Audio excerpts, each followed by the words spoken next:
temps hier. Et nous accueillons dans le protestantisme aujourd'hui Anna Vasseur. Ils se sont mariés le 7 mars. Je n'arrive pas à prononcer ton nom ukrainien. Je vous le signalerai maintenant, ne soyez pas étonnés, le culte sera bilingue entre ukrainien et français. Mais nous avons prévu des lecteurs pour la traduction française. Seigneur, je ne te demande pas de miracle ni de vision, mais je demande la force pour le quotidien. Donne-moi de discerner ce qui est essentiel et ce qui est secondaire. Je te demande la force, la maîtrise de moi et la mesure, que je ne me laisse pas emporter par la vie, mais que j'organise avec sagesse le déroulement de la journée. Aide-moi à faire face aussi bien que possible à l'immédiat et à reconnaître l'heure présente comme la plus importante. Donne-moi, Seigneur, de reconnaître avec lucidité que la vie s'accompagne parfois de difficultés, d'échecs qui sont autant d'occasions de croître et de mûrir et de grandir. Fais de moi un homme ou une femme capable de rejoindre ceux qui gisent au fond.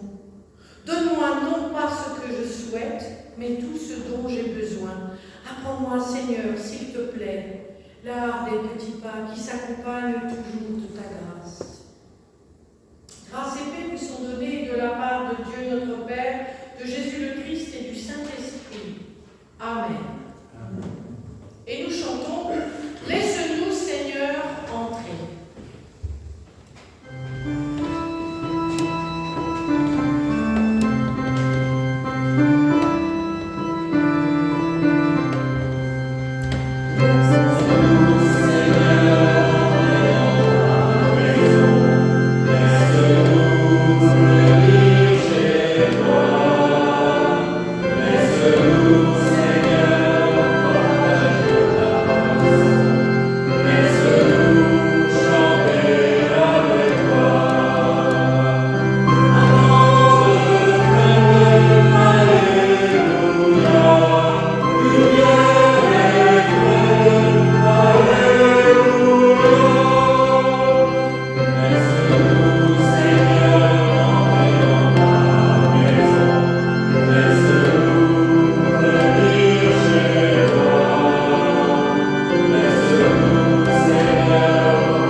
Merci pour cette journée. Nous te prions dans le nom de Jésus. Amen. Amen. Et nous chantons. Gymnastique, nous chantons cela.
Nous allons maintenant procéder à l'accueil dans notre Église protestante unie de France en Saône-et-Bresse de Anna Vasseur Polozisnik. Voilà. Vasseur Polozisnik. Anna, veuillez vous approcher. Venez, venez. J'appelle Phébé et Véronique. Vous l'entourez bien.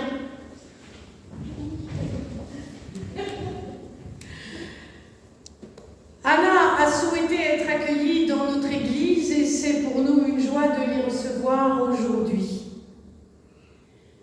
Anna, vous avez il y a très longtemps été baptisée au nom du Père, du Fils et du Saint-Esprit dans votre Église orthodoxe ukrainienne. Vous avez entendu parler de l'Évangile, vous avez fait route, cheminé jusqu'à nous. Au fur et à mesure de la vie, cette nouvelle est devenue parole vivante. Jésus-Christ aujourd'hui, pour vivre votre foi avec vos frères et vos sœurs ou votre famille d'adoption, vous choisissez de devenir membre de notre Église. Maintenant, pour ce faire, je vais vous donner le micro et vous allez lire votre confession de foi en ukrainien. On se lève, il n'y aura pas de traduction française, on chantera ensemble. Віру в єдиного Бога Отця, Вседержителя, Творця неба і землі, всього видимого і невидимого, і в єдиного Господа Ісуса Христа, Сина Божого, єдинородного, що від Отця народженого перед усіма віками, світло від світла, Бога істинного від Бога істинного, народженого, несотвореного, єдиносущого з Отцем. Через нього все сталося. Він задля нас, людей, і задля нашого спасіння зійшов з небес, і воплотився від Духа Святого і Марії Діви, і став людиною, і був розп'ятий за нас за Понтія Пилата, і страждав, і був похований, і воскрес на третій день за Писанням, і вознісся на небеса, і сидить праворуч Отця, і вдруге прийде зі славою судити живих, мертвих, і його царство не буде кінця. І в Духа Святого, Господа Животворчого, що від Отця походить, що з Отцем і Сином рівно поклоняємий і рівнославний, що говорив через пророків, в єдину святу Соборну і апостольську церкву, визнаю одне хрещення та відпущення гріхів, чекаю воскресіння мертвих і життя майбутнього віку. Амінь. Amen. On fera une traduction et on vous l'enverra. Travail. On va chanter, vous vous retournez, on va chanter. On reprend en place tout à l'heure. Vous pouvez vous retourner.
En piste, mesdames, en piste. On va lui imposer les mains, donc, toutes les deux avec moi. Ok? Seigneur, tu as veillé et tu t'es fait connaître à Anna. Tout au long de cette longue route qui, quand même, moi je suis toujours émue quand je vois quelqu'un qui fait des milliers de kilomètres pour arriver jusqu'à nous. Quelle aventure! C'est un chemin spirituel, mais pas que.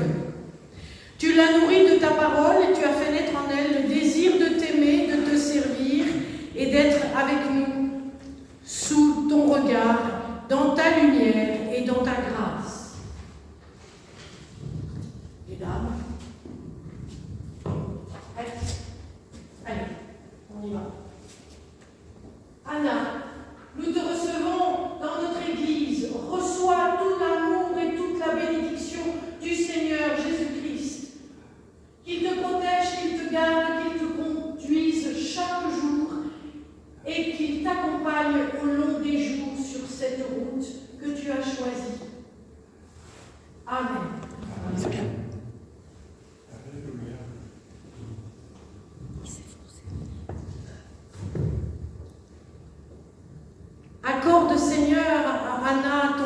Saint-Esprit, fais-la grandir dans la foi, l'espérance et l'amour. Seigneur, pour nous-mêmes et pour notre Église, nous te demandons ta présence, ta bénédiction. Aide-nous aussi à nous tenir ensemble sous ton autorité, toi le chef de l'Église. Et c'est en ton nom que nous te le demandons. Anna, tu es la bienvenue chez nous. Avec nous, tu seras conviée à approfondir ta foi, à discuter, partager, rencontrer, vivre au quotidien. Je sais que tu t'es fait des amis, que tu as trouvé un mari. Quelle histoire!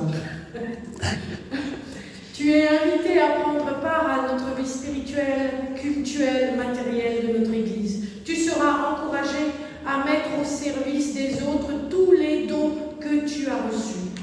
Quand tu seras fragile ou faible, Dieu mettra sa force. Quand tu seras triste ou en souffrance, il te donnera sa joie et sa paix. Maintenant, frères et sœurs, à vous de vous lever. Allez. Frères et sœurs, nous accueillons Anna dans notre Église, nous l'entourerons de notre affection, nous la soutiendrons par notre prière.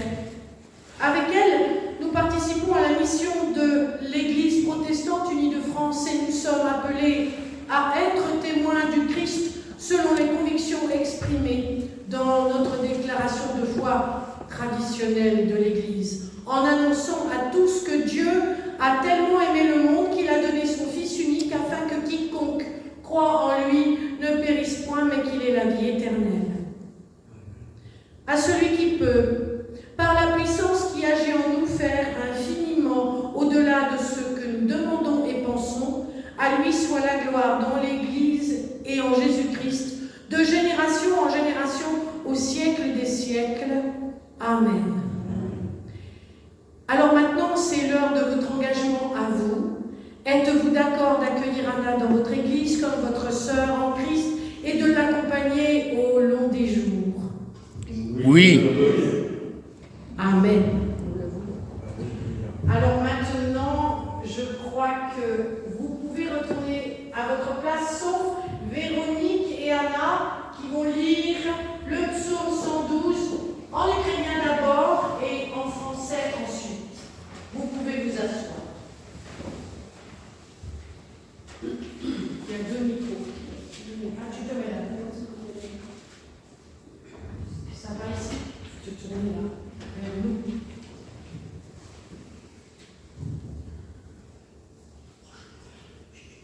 Алілуя! Блажен муж, що боїться Господа, і дуже любить заповіді Його. Сильним на землі буде покоління Його. Рід праведних буде благословенний.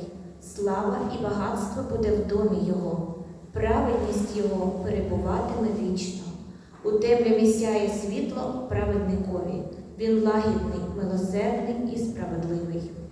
Добрий чоловік має милосердя і в позику дає. На суді він твердо говорить слово своє. Він повіки не захищається. Пам'ять праведникові буде вічна. Лихих наклепів він не убоїться. Серце його надіється на Господа. Упевнене серце його. Він не злякається. Коли побачить ворогів своїх, він роздає щедро, подає вбогів, праведність його перебуватиме вічно. Сила його піднесеться у славі. Побачить це нечистивий і розгнівається, заскрегоче зубами і згине. Бажання нечистивців не здійсниться. Слава! Амінь.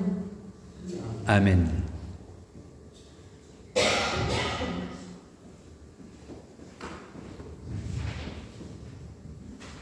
Heureux l'homme qui craint l'Éternel, qui trouve un grand plaisir à ses commandements.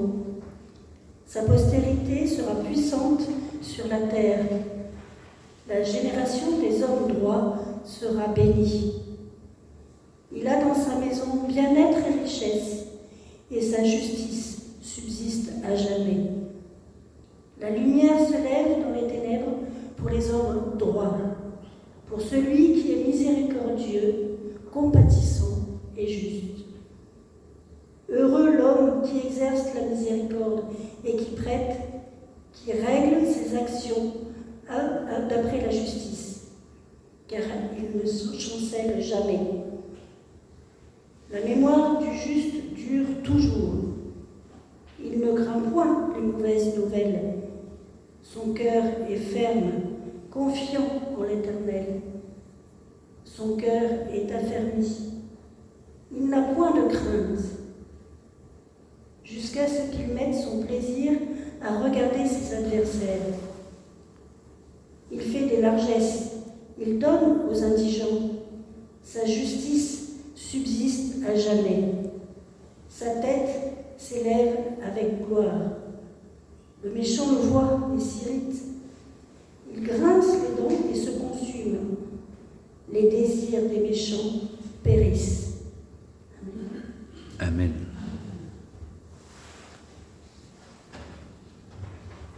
On va chanter. Anna a choisi ce chant. Comme un souffle fragile.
Nous prenons un temps de prière. Seigneur, envoie ton Saint-Esprit sur chacun d'entre nous, afin que ta parole se fasse vie en nos cœurs et en nos âmes. Que cette parole nous tienne debout vivant, qu'elle nous accompagne, nous fasse grandir, que nous puissions la comprendre et en faire notre pain quotidien. Que ton Saint-Esprit, Seigneur, nous inspire le témoignage de ce qui nous fait vivre, nous, ici. Amen. Amen. Lecture ukrainien-français.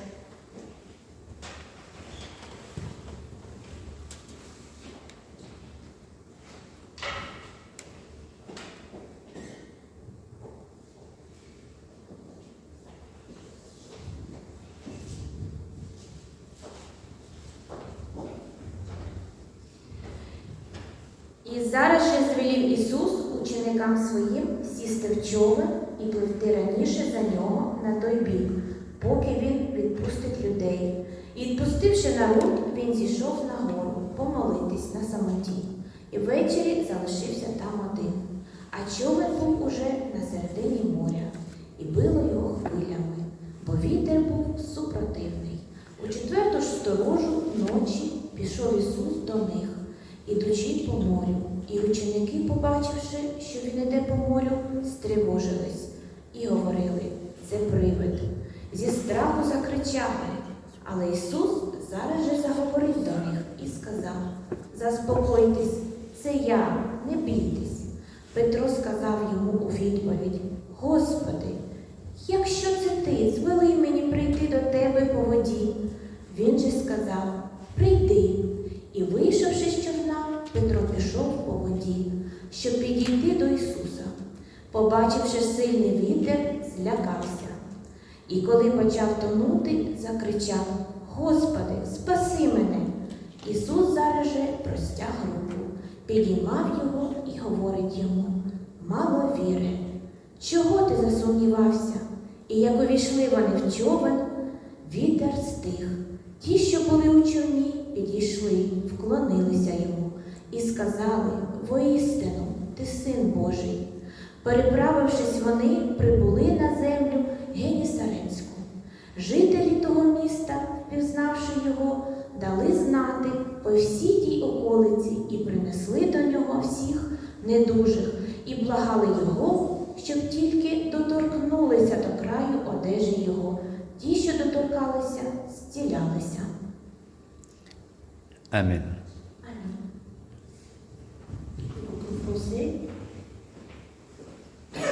C'est Matthieu 14, les versets 22 à 36. Aussitôt après, il obligea les disciples à monter dans la barque et à passer avant lui de l'autre côté, pendant qu'il renverrait la foule. Quand il l'eut renvoyé, il monta sur la montagne pour prier à l'écart. Et, comme le soir était venu, il était là seul.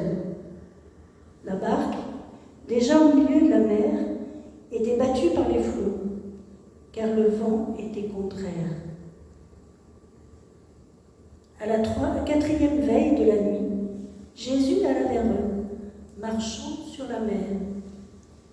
Quand les disciples le virent marcher sur la mer, ils furent troublés et dirent: « Mais c'est un fantôme !» Et dans leur frayeur, ils poussèrent des cris. Jésus leur dit aussitôt: « Rassurez-vous, c'est moi, n'ayez pas peur. » Pierre lui répondit: « Seigneur, si c'est toi, ordonne que j'aille vers toi sur les eaux. » Et il dit: « Viens !» Pierre sortit de la barque et marcha sur les eaux pour aller vers Jésus. Mais voyant que le vent était fort, il eut peur. Et comme il commençait à s'enfoncer, il s'écria: « Seigneur, sauve-moi !» Aussitôt, Jésus étendit la main, le saisit et lui dit: « Homme de peu de foi, pourquoi as-tu douté ?» Et ils montèrent dans la barque, et le vent cessa. Ceux qui étaient dans la barque vinrent se prosterner devant Jésus et dirent: « Tu es véritablement le Fils de Dieu. » Après avoir traversé la mer, ils vinrent dans le pays de Génézareth. Les gens de ce lieu, ayant reconnu Jésus, envoyèrent des messagers dans tous les environs, et on lui amena tous les malades. Ils le prièrent de leur permettre seulement de toucher le bord de son vêtement. Et tous ceux qui le touchèrent furent guéris. Amen. Amen.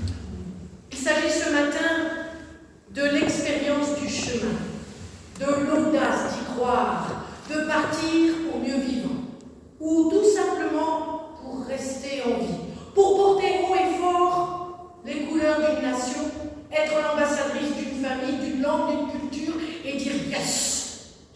Quelle que soit l'épreuve, on y va. C'est ce dont il est question ce matin. En quel Dieu est-ce que je crois? Quelle image est-ce que j'en ai de lui, de moi? Et qu'est-ce que j'ai véritablement la capacité, ou le désir, ou l'envie de faire? Vous avez les disciples peureux tapis au fond de la barque qui sont morts de trouille. À chaque levée de vent, c'est la fin du monde. On va mourir. Et puis, vous avez Jésus, fatigué mais assez tranquille, qui sait très bien ce qui va lui arriver, qu'il va se faire attraper parce que sa parole n'est pas du tout conforme à la société. Et qu'en ces temps-là, une parole non conforme, cela finissait soit au trou, soit en croix. Donc Jésus s'avance tranquillement sur l'eau. Et puis un type dans la barque, Pierre, se dit s'il est capable de faire ça, alors moi je peux aussi. Impossible n'est pas Simon-Pierre, impossible n'est pas Anna. On ne sait pas si ça va marcher, mais tant qu'on n'a pas essayé, il faut y aller.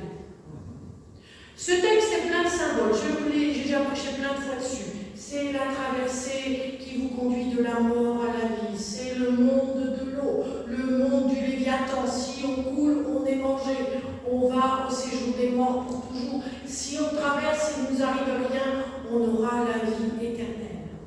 Chaque personne qui part un jour, qui tente l'aventure d'une vie sans savoir véritablement où il atterrira et comment il finira, cela implique pour cette personne 3 qualités très importantes. La folie de celui qui croit, ne rien écouter de ce qu'on va lui dire autour, jamais. Ne pas se conformer à la société, mais plutôt à la parole qu'il a entendue ou à l'appel. Avoir bien sûr la foi, assez d'espérance pour faire route, et l'amour pour ceux que l'on laisse derrière et que l'on va trouver en face. Et puis l'amour de soi, vouloir rester vivant, debout et témoin de ce chemin parcouru. Souvent on pose des questions, on aurait pu les poser à Pierre, pourquoi est-ce que tu as eu la folie d'aller marcher sur l'eau? T'as vu, au bout de 10 minutes, t'as regardé en arrière et t'as plongé, t'as coulé, tu es mort de trouille toi aussi comme nous. Ça valait la peine. Hein. Regarde, il est obligé de te sortir de l'eau, t'es tout mouillé, qu'est-ce qu'on va faire de toi? Nous l'avons tous entendu 1000 fois. Pour une raison ou pour une autre, quand on essaye quelque chose que le monde n'ose pas faire, alors ça ne va pas. Eh bien Pierre il s'en fiche. Pierre il dit, eh ben voilà, je vais quand même essayer. Quand même un moment de doute. Il y a quand même dans le chemin parcouru un moment où son estomac va lui gargouiller, lui faire mal, il va se demander pourquoi il a fait ça finalement. Quelle raison avais-je de me jeter à l'eau? Il n'y en avait pas, sans doute pas plus que de dire je vais faire comme lui, voir si l'impossible ne serait pas possible aussi pour moi. Je n'ai pas grand-chose à ajouter sur ce texte, sinon de dire que chaque être humain qui décide de faire route prend le risque soit de couler, soit d'avancer. Il y a un risque à toute route que l'on fait, à toute audace. La super sécurité de l'existence n'existe pas. Tous ceux qui passent une frontière interne, externe, pas trop lointaine, le savent. Partir, bouger, se jeter à l'eau implique le risque de réussir ou pas. Et ce qui fait la différence, c'est la foi que l'on a en Dieu, en Jésus le Christ, en son esprit et en sa propre capacité à ne pas flancher, à ne pas douter, à avancer malgré tout. Oui, vous me direz, bien sûr, on peut mourir en cours de route, ça, tout le monde le sait, tout le monde un jour disparaît. Mais si seulement à cause de ça, ou de cette peur-là, on décide de ne pas se jeter à l'eau, de ne pas faire cette traversée, ce chemin, alors ça c'est une autre folie, et c'est bien triste. Nous sommes tous et toutes appelés à prendre le risque de la vie, de la vraie vie, celle où à l'intérieur vous sentez cette liberté et cette capacité à respirer. Vous savez, ce n'est pas pouvoir faire ce que vous voulez comme vous voulez, c'est juste être capable à un moment donné de dire « J'ai franchi la frontière, je suis vivant, je respire, je suis libre. » Merci mon Dieu. Bien sûr, tout dépend de l'image que l'on aura de Dieu et de soi. Est-ce un Dieu compatissant? Est-ce un Dieu invitant? Est-ce un Dieu trinitaire qui nous envoie son esprit et qui nous pousse à aller de l'avant? Ou est-ce le Dieu de nos ancêtres auquel on n'ose rien dire et à qui on se soumet? Le chemin ne dépendra que de l'image que vous avez de lui, de votre capacité à laisser derrière vos peurs, de les lui abandonner et d'entrer dans cette invitation forte à vous mettre en chemin, vers vous-même, vers lui et vers les autres. Anna, pour moi, tu es comme Pierre, tu as dû couler plein de fois. Il a dû te pécher plein de fois, parce que franchement, de l'Ukraine, quand ta grand-mère t'a dit il va y avoir la guerre, il faut partir, jusqu'à nous, c'était pas gagné. Tu es parti. Je dirais que Dieu a veillé. Nous t'accueillons bien sûr dans notre église aujourd'hui, mais nous savons que tu es et resteras orthodoxe. On ne change pas la racine, on ajoute à la racine le plus. Et toi, tu vas ajouter tout ce que tu apprendras, tout ce que tu recevras à ce que tu as déjà reçu là-bas. Et tu feras route riche de plein de choses, d'une autre famille, d'amis neufs, et d'une famille sans doute que tu crées ici et maintenant, spirituellement, culturellement et socialement. Je vais maintenant vous lire ma petite méditation. Je le vois s'avancer sur l'eau et tout à coup mon cœur s'arrête. Alors j'ai peur et je doute. Un goût de sang palpite au fond de ma gorge et tout mon corps tranche. Pierre, calme-toi. Dis-moi, mon âme, est-ce lui? Le reconnais-tu? C'est lui, mon maître, et je suis heureux, soulagé. Il nous a parlé, il s'est avancé, et il m'a dit « Viens, toi, viens !» Fougueux, joyeux, je me suis glissé, risqué sur l'eau.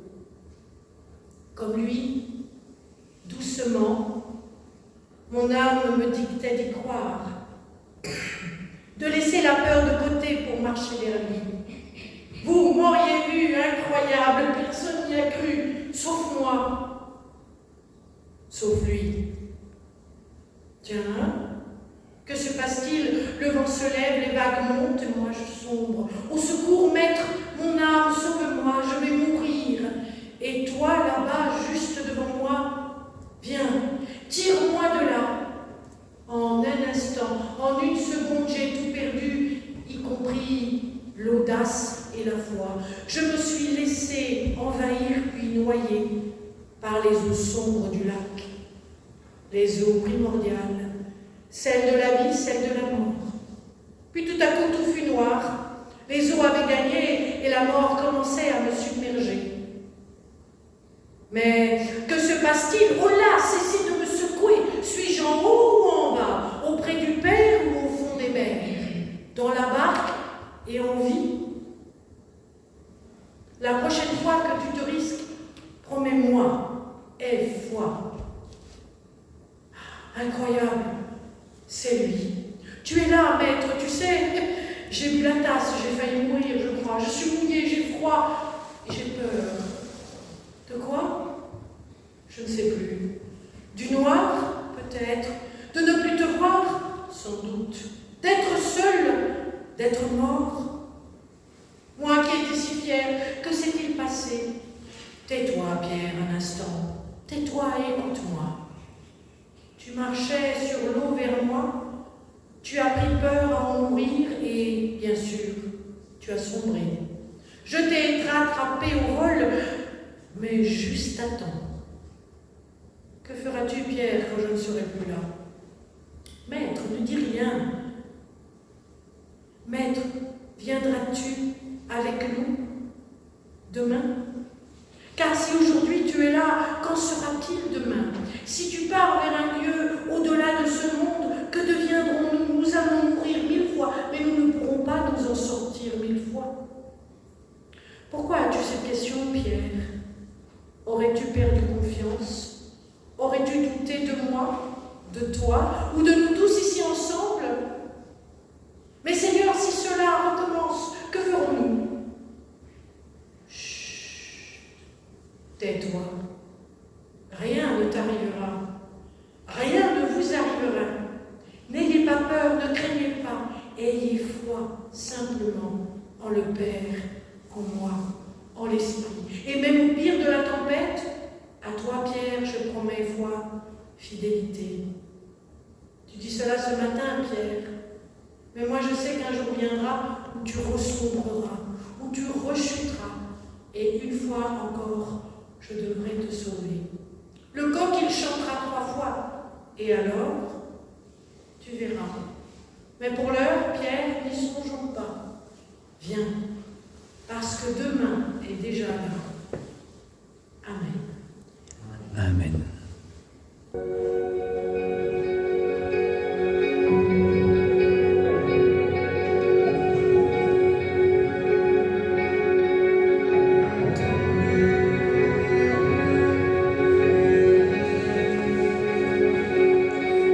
Même si pour moi tu devais t'abaisser pour porter ma vie et tout réconcilier,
Amen.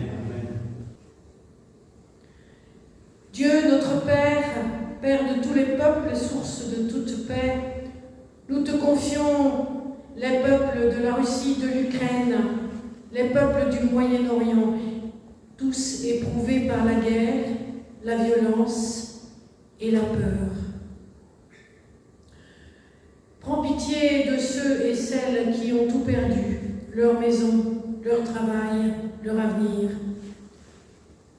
Prends pitié de ceux qui pleurent un proche, ceux qui vivent dans l'incertitude du lendemain.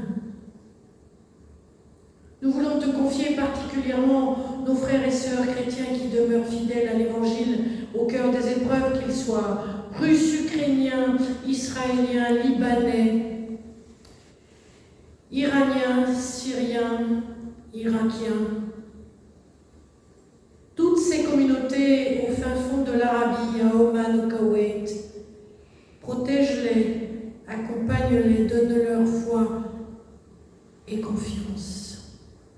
Soutiens leur espérance, garde vivante leur foi et fais d'eux des témoins de ta lumière. S'il te plaît, Seigneur, nous te demandons de toucher le cœur des responsables des nations, des grands de ce monde, qu'ils recherchent avec courage des chemins de justice, des chemins de dialogue, des chemins de paix et qu'ils ne regardent pas seulement leur propre intérêt. Fais de nous, Seigneur, aussi dans notre région, dans notre département, dans notre pays, des artisans de paix attentifs aux autres et fidèles à l'Évangile. Par Jésus-Christ, le Prince de la paix qui vit et règne avec toi, Père, dans l'unité du Saint-Esprit pour les siècles des siècles, nous te disons maintenant ensemble cette prière que tu nous as laissée en partage entre nous, qui est notre Père qui es aux cieux. Que ton nom soit sanctifié, que ton règne vienne, que ta volonté soit faite sur la terre comme au ciel. Donne-nous aujourd'hui notre pain de ce jour. Pardonne-nous nos offenses, comme nous aussi nous pardonnons à ceux qui nous ont offensés. Ne laisse pas entrer en tentation, mais délivre-nous du mal, car c'est à toi qu'appartiennent le règne, la puissance et la gloire, au siècle des siècles. Amen.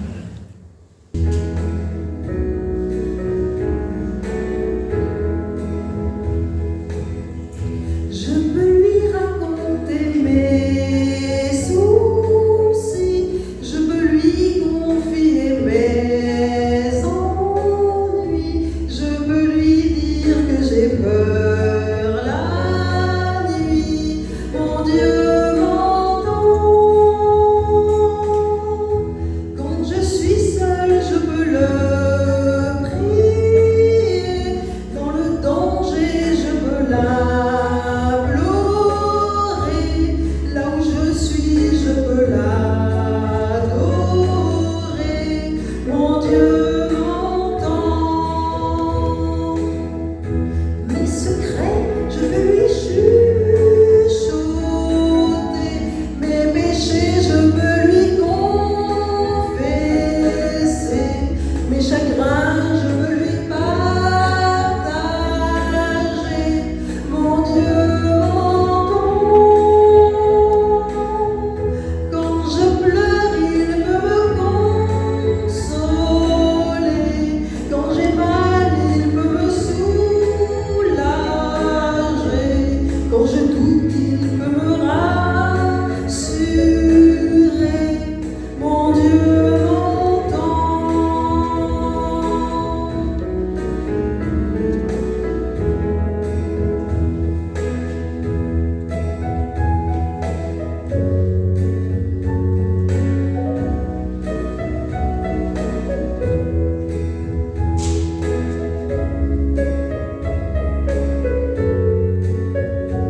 l'adorer.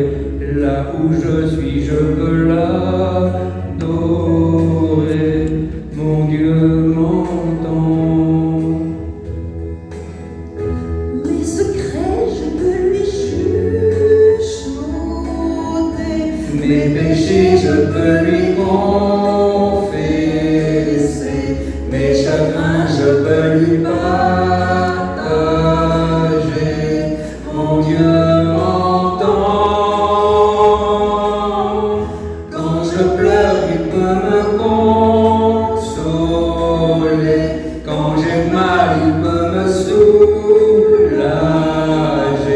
Quand je doute, il peut me rassurer. Mon Dieu m'entend.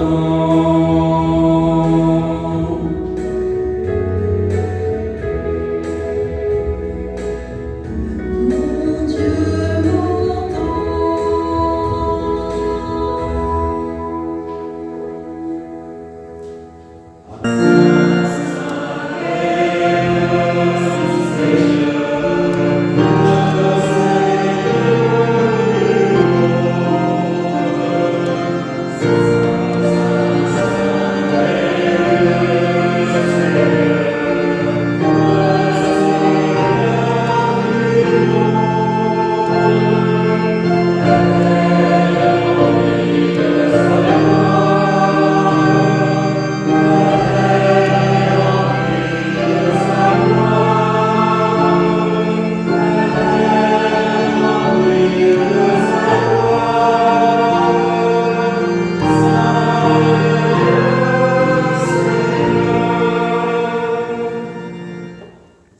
Le Seigneur Jésus, dans la nuit où il fut livré, prit du pain, et après avoir rendu grâce, il le rompit et dit : Ceci est mon corps qui est donné pour vous, faites ceci en mémoire de moi.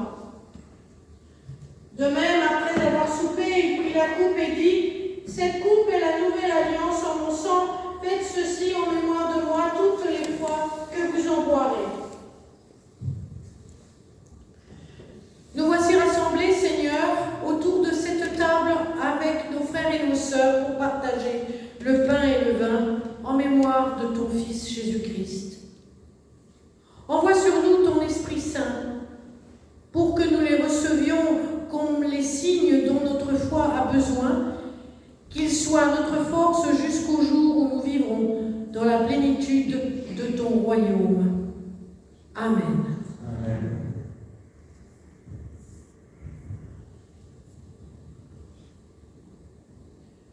Le pain que nous partageons est communion au corps du Seigneur Jésus-Christ.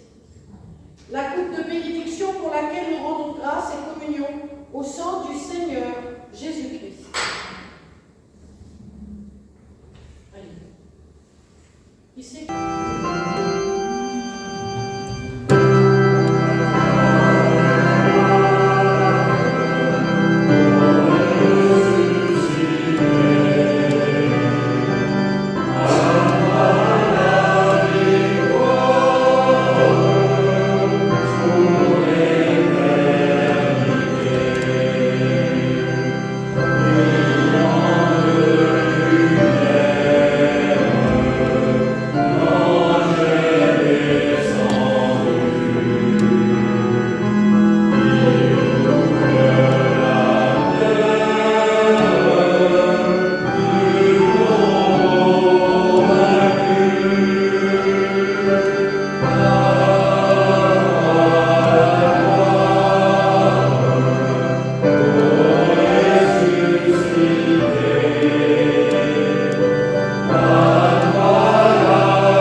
pour l'unité en un même corps de celles et ceux qui partagent le pain et le vin, pour la venue de ton royaume.